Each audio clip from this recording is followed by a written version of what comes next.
So fundus, fluorescein, and geography, what you need to know to get high pass marks in your part 1 exam.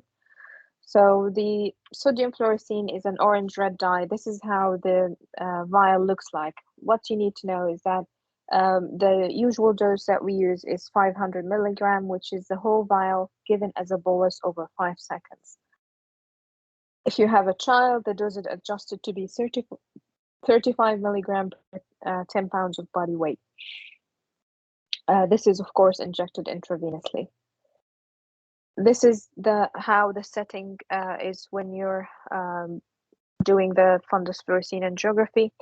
After the fluorescein is injected, it moves from the arm to the heart, where it's pumped into the arterial circulation, and then internal carotid artery to ophthalmic artery. Then you have two circulations in your eye, the choroidal circulation and the retinal. The choroidal is by the posterior ciliary arteries. They are very fast, they're not corrugated or anything, so this is the first place where the dye reaches. And then you have the retinal circulation by the central retinal artery. So as I said, the choroidal circulation usually fills before the retinal circulation.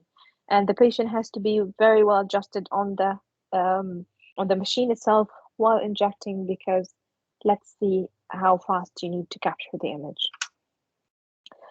So you need to capture all these phases to have a very good idea about the disease you're having. So the choroidal phase, in which there is patchy choroidal filling, or only the choroidal vessels are being filled, happens within 8 to 15 seconds.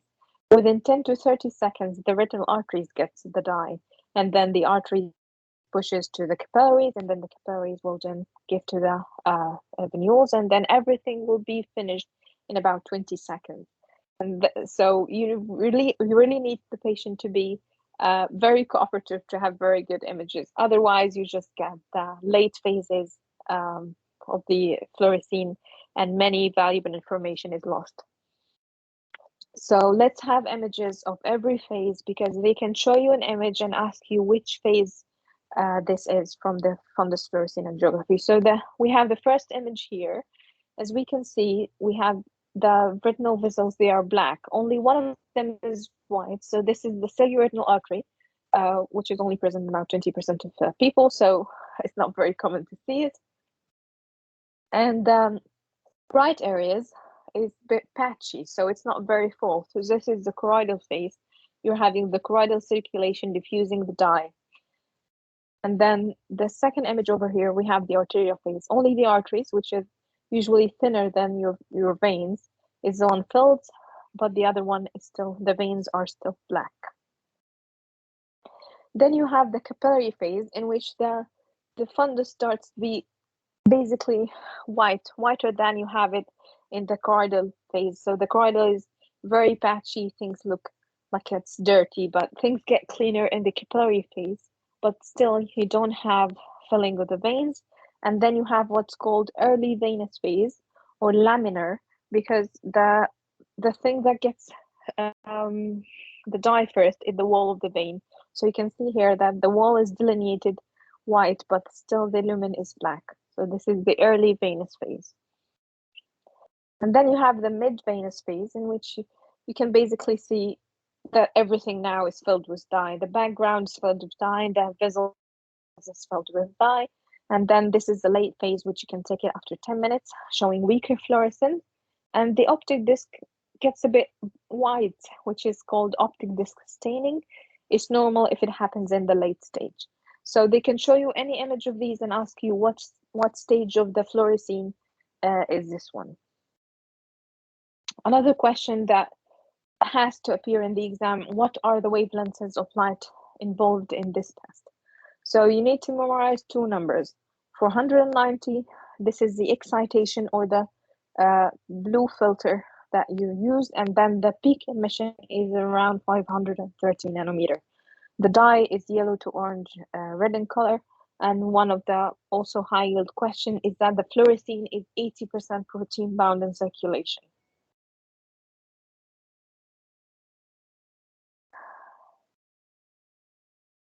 So please remember these numbers, they are very, very high yield question.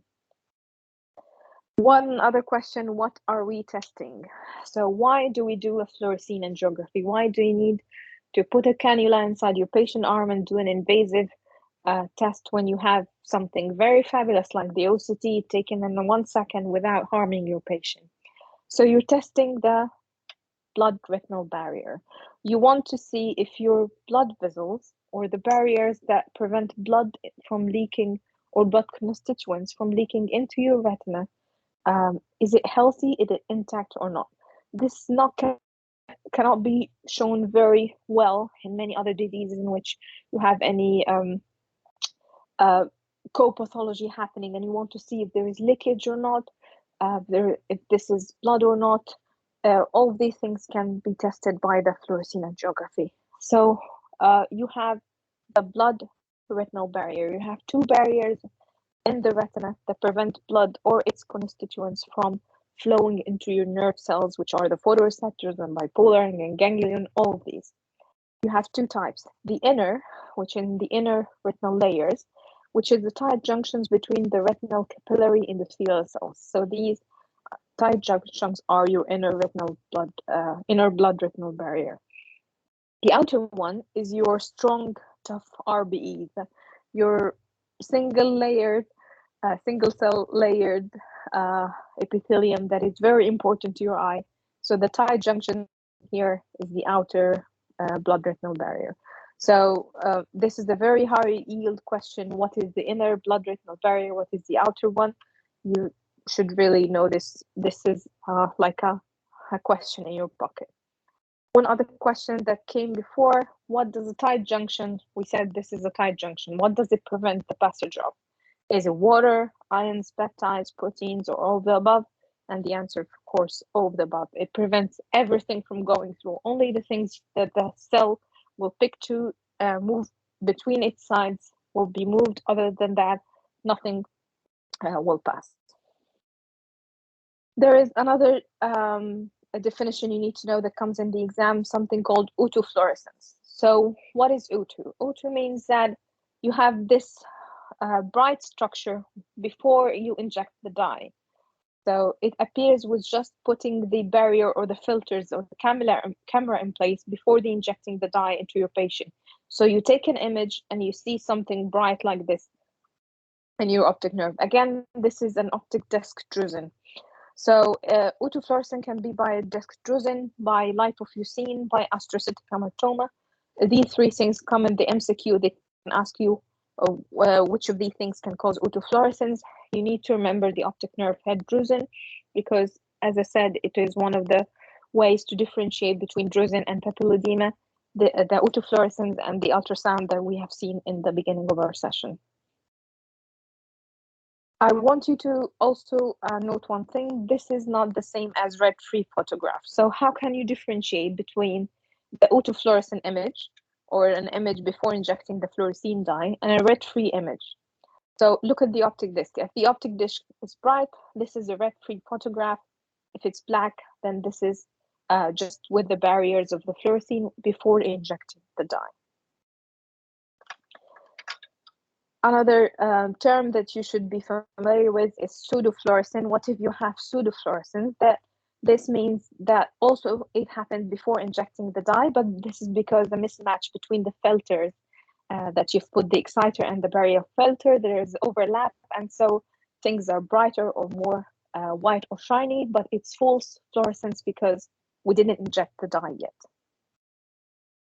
So your fluorescein could either be normal, as we have seen in the phases, or there could be something abnormal, something brighter than it should be, something dimmer than it should be, or it could be an artifact, like we said about the autofluorescence and the pseudofluorescence. So let's talk about the abnormalities now. Can be either hyperfluorescence or hypofluorescence. And I hope now you have appreciated the different terms we're using. So in the OCT, we say hyperreflective. In the fluorescein, we say hyperfluorescence. In the ultrasound, we say hyperechoic. This can actually show that you know your basics, either in your exams or when you're talking to your seniors or consultants. So the hyperfluorescence, you can have increased accumulation of the dye. So it can be because the dye had leaked or it is pooled in a space, or it is staining some tissue, or because there is a window defect, and we know what this means. Or there can be hypofluorescence, which means blocked fluorescence, or there is no filling, and we'll know what these mean as well.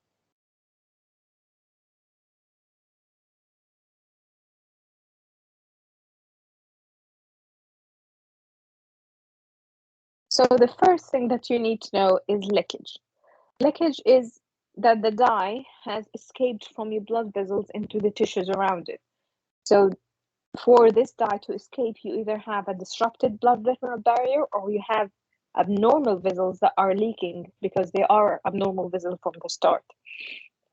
So these, the images on the left are for choroidal neovascularization. How can you differentiate choroidal from neovessels in this or elsewhere, which are retinal? So choroidal, basically coming from the choroid, so they fill very early. So you have the bright leakage from the start, and in the late phase, it's just very, very bright.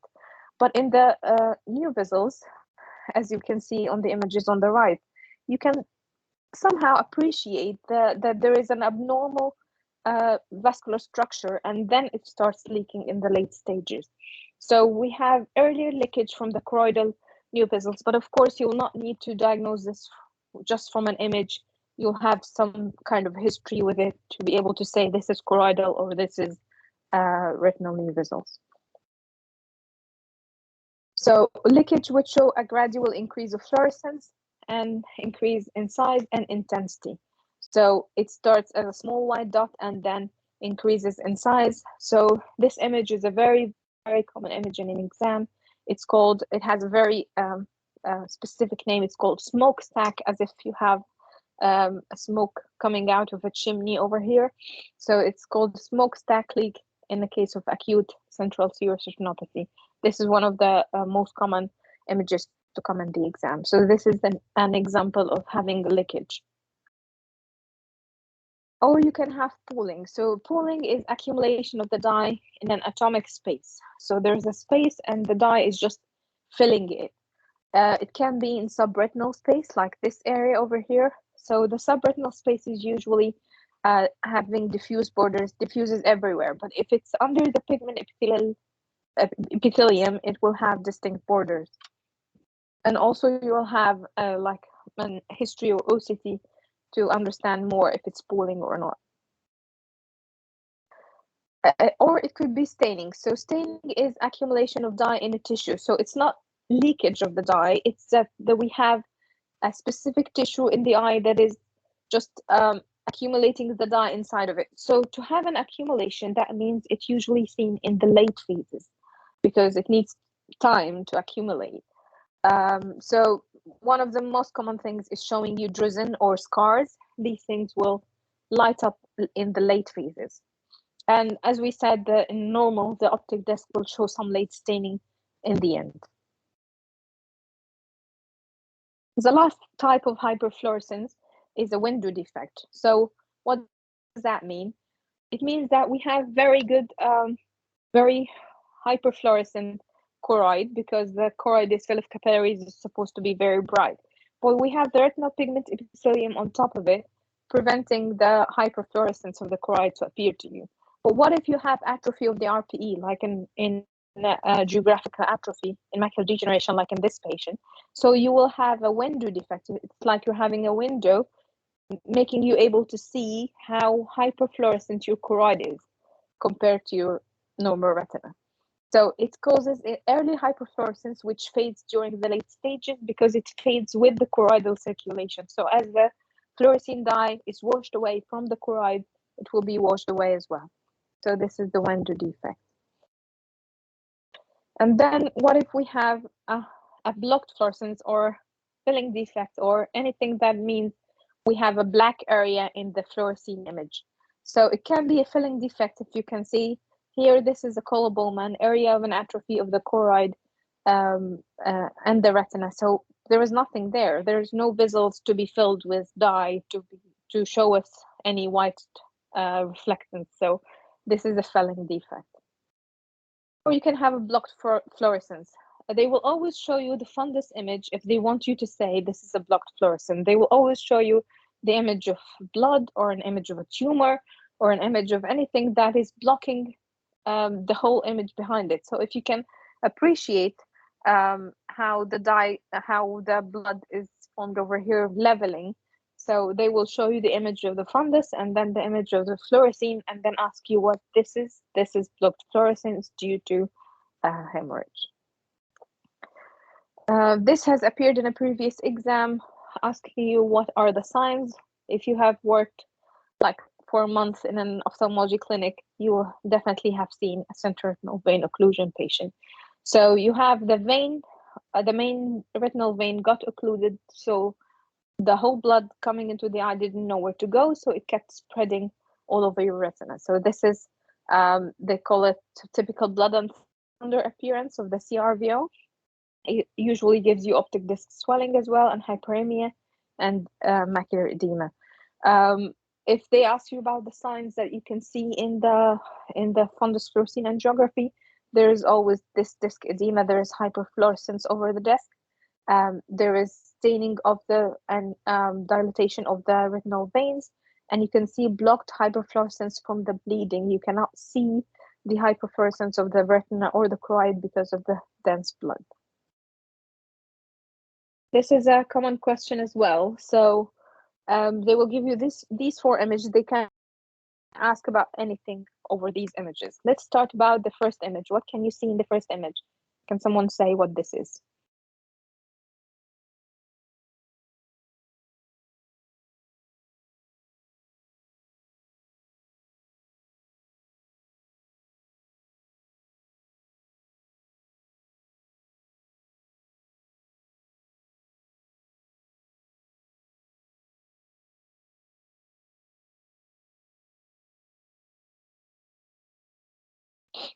Okay, at least some of you are still alive with me. I'm not alone.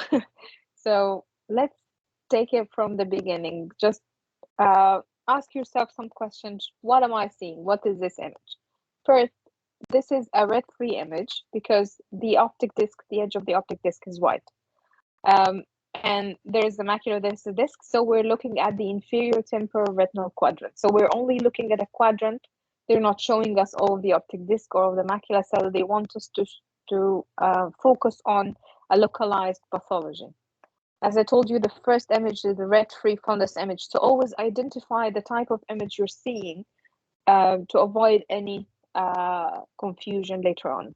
You can see that there are some abnormal visuals over here, but are they collaterals? Are they new visuals? That's why you've done the fundus fluorescein angiography. So the first one over here, you can see focal hyperfluorescent spots, bright spots in a black background. Just describe what you're seeing. You don't need to put a diagnosis right away. But let's compare them to the late stages. So they seem that they appeared very early, but they have the same size. So they're most probably to be either window defects or scars, because these are the things that do not increase in size. They're not leakage, they're not pooling. But we also have over here also hyperfluorescence. But if we walked with it to the late stages, it increases in size and increases intensity. So there is diffuse hyperfluorescence that increases in size and increases intensity. So what does that tell you? That you're having a bit of scars or RPE atrophy that are circular or round in shape. So they could be laser marks. And you have abnormal visuals that are leaking, and they are starting late, so they're not with the choroidal phase. So these are new visuals. So now you can give an accurate diagnosis of inferior temporal branch retinal vein occlusions with laser scars, neovascularization elsewhere. So if you walked with yourself just through the images, ask yourself different questions, you will certainly get there without any confusion. One very important question they always want to ask you are, what are the side effects of the fluorescein? Because they want you to be a safe doctor when you work in the ophthalmology clinic. They want you to be able to take an informed consent because this is an invasive procedure. So you need to talk to your patient about the side effects they might get. So they might get some bit of nausea and vomiting. Their urine and skin might have a bit of a yellowish tinge for 1 to 2 days. you might have urticarial rash or flushing or itching or pain at the injection site. All of these things you need to inform the patient about, and they're usually okay about it. But what are the more serious stuff? So these are the things that come in the exam, that you can have severe anaphylaxis in about 1 in 2,000, but it can be a fatal shock in less than 1 in 100,000 patient, because many patients will tell you, oh, I could die from having this dye injected in my arms, but you have to tell them the numbers, and these numbers can get in the MCQ because they are very careful about how we take the consent form from the patient. So these are the things you need to remember when you talk to your patient about the fluorescein. What other things? So who shouldn't take fundus fluorescein angiography test? What are the contraindications? So if the patient told you that they had severe reaction to fluorescein before, pregnant patient, we usually avoid giving them anything. Lower doses of fluorescein are advisable for patients with renal impairment. So what if you have patient on dialysis? So if you have a patient on renal dialysis, some books will tell you half the dose. Other consultants would say, if I can manage with the OCT alone, I will manage with the OCT alone. But for you to know the basic knowledge, if you have a patient on renal dialysis, you can use half the dose and still do the fundus fluorescein angiography, but of course, while informing the patient to take an informed consent. What if the patient had a mild allergic reaction? So the patient told you, oh, it was very itchy the last time I had this investigation done. So you can give them an antihistamine 30 minutes prior to the fluorescein, and some papers say that this is enough to eliminate the itching or the mild reaction to fluorescein. Of course, this is the mild allergic reaction, not the severe type. One other question that appeared in the exam before, what do you need in your crash cart? Or what do you need to have in the same room of the fundus fluorescein angiography? So if you have something that might cause someone to go into shock, you need to have a crash cart. So you need to have epinephrine, need to have corticosteroids, you need to have oxygen and airway, because you're preparing for anaphylactic shock. And usually all the rooms for the fluorescein angiography, you will have the crash cart on the side. I've never seen a patient go into anaphylactic shock, but it's always safe to say to the patient while taking the consent form, yes, there is less than 1 in 100,000 chance of having a shock, but we have everything ready just in case this worst scenario happened. We have everything ready around us to save you. This concludes today's course. Sorry that it has taken so long. I hope that you've managed to revise what you need to know for the exam, especially for those who are having their exam next week. I've already sent you the link for the feedback. Kindly fill the feedback to receive the link for the next session. And thank you all for staying for 2 hours with me. If you have any questions, I'm happy to answer now.